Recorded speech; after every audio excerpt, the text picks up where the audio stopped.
Halo teman-teman, apa kabar kalian semuanya? Semoga sehat selalu ya. Sebelumnya, Assalamualaikum warahmatullahi wabarakatuh. Perkenalkan, nama saya Naila Nur Rozalia dengan NIM 200611100063, mahasiswi Prodi Pendidikan Guru Sekolah Dasar Fakultas Ilmu Pendidikan Universitas Surnajaya, Madura. Nah, teman-teman, video ini dibuat untuk memenuhi tugas ujian akhir semester dari Bapak Bagus Rahmat Wijaya, Magister Pendidikan selaku dosen pengampu mata kuliah Instrumen Laboratorium Terpadu tentang praktikum uji makanan. Ada karbohidrat, lemak, dan juga vitamin C. Kira-kira teman-teman sendiri udah pada tahu belum sih yang dimaksud dengan karbohidrat itu apa, lemak itu apa, dan juga vitamin C itu apa? Kalau belum tahu, simak terus ya videonya, jangan sampai ketinggalan. Yang pertama, ada karbohidrat. Karbohidrat merupakan senyawa organik yang mengandung unsur karbon, hidrogen, dan juga oksigen, di mana dalam karbohidrat tersendiri itu merupakan sumber energi yang dibutuhkan oleh tubuh manusia. Yang kedua ada lemak. Lemak merupakan senyawa organik yang tersusun atas unsur karbon, hidrogen, dan juga oksigen, di mana komponen dalam lemak sendiri itu terdiri dari asam lemak dan juga gliserol. Lalu yang ketiga ada vitamin. Vitamin merupakan substansi organik yang tidak bisa disintesis oleh tubuh, di mana keberadaan vitamin di dalam tubuh itu dibutuhkan dalam jumlah yang sedikit, tetapi fungsinya tidak bisa digantikan oleh zat lain. Berdasarkan larutannya, vitamin itu ada dua, vitamin yang larut dalam air dan juga vitamin yang larut dalam lemak.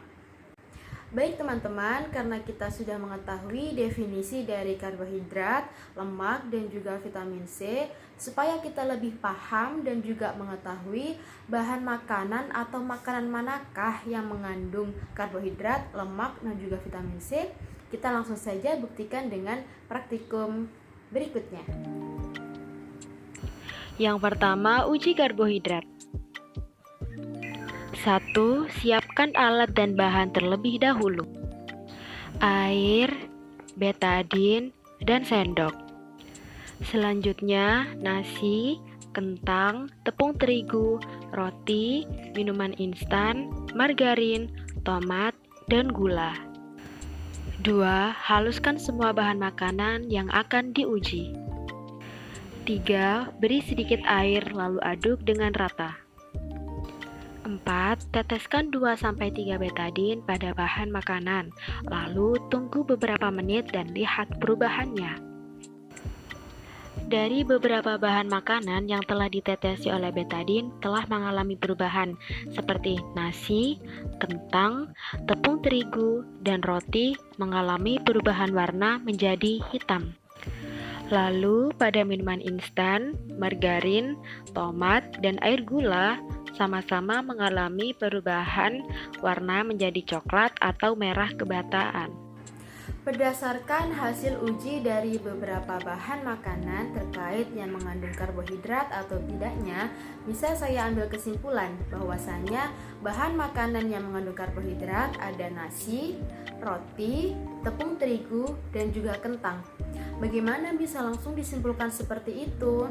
Bisa kita lihat bahwasanya bahan makanan yang mengandung karbohidrat akan berubah menjadi gelap atau hitam apabila ditetesi oleh betadin dan sudah terbukti pada saat uji bahan makanan tersebut. Kedua, uji lemak. 1. Siapkan alat dan bahan terlebih dahulu. Ada kertas buram, kertas label, dan juga spidol.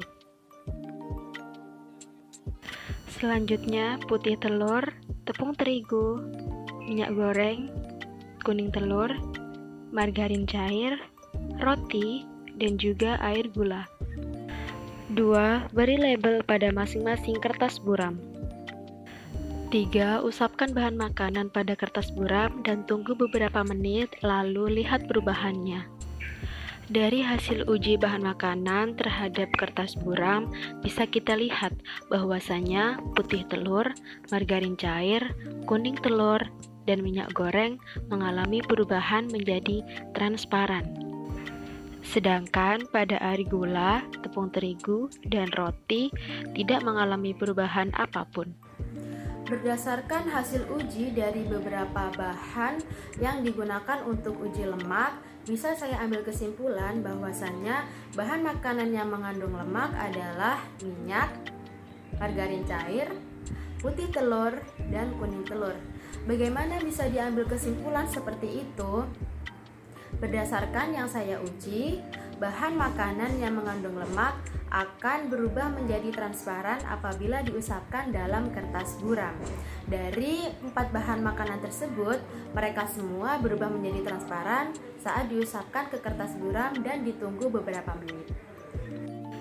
Yang ketiga, uji vitamin. 1. Siapkan alat dan bahan terlebih dahulu.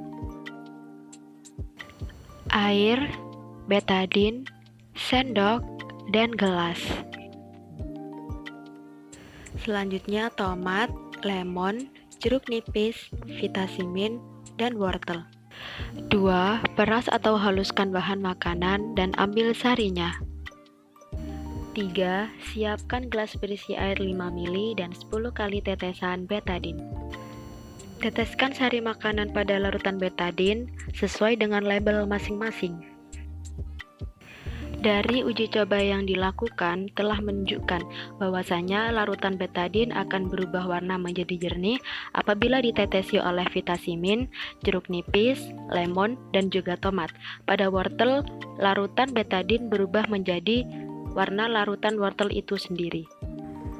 Berdasarkan hasil uji dari beberapa bahan makanan yang mengandung vitamin atau tidaknya, bisa saya simpulkan bahwasanya bahan makanan yang mengandung vitamin adalah 1. Vitamin, 2. Jeruk nipis, 3. Lemon, dan yang keempat, tomat. Bagaimana bisa langsung diambil kesimpulan seperti itu?